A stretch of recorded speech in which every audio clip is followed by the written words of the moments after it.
everyone, welcome back to another episode of Banking and Crypto Guide. In today's video, I'm going to guide you through how to activate Forever 21 credit card online. So keep watching the video till the end and don't forget to subscribe to our channel by hitting that subscribe button. Press the notification bell so that you'll never miss another upcoming upload from us. Now let's get started with the video. Open up a web browser of your choice. In the search box, type in Forever 21 credit card, activate, and press enter on your keyboard.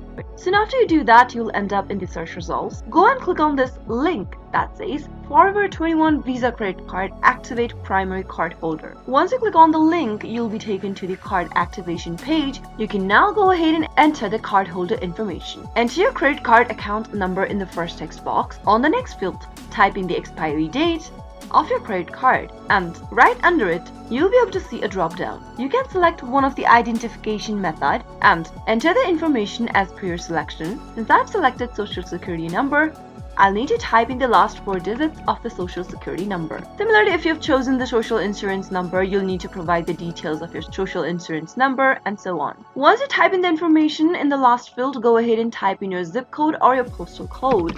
And finally click the continue button. Follow the on-screen prompts till the end in order to finish off your card activation for Forever 21 credit card. That was how you can do it. I hope the tutorial was helpful to you. If it was, go ahead and give us a thumbs up. I'll be back soon with more videos like this. Thank you for watching.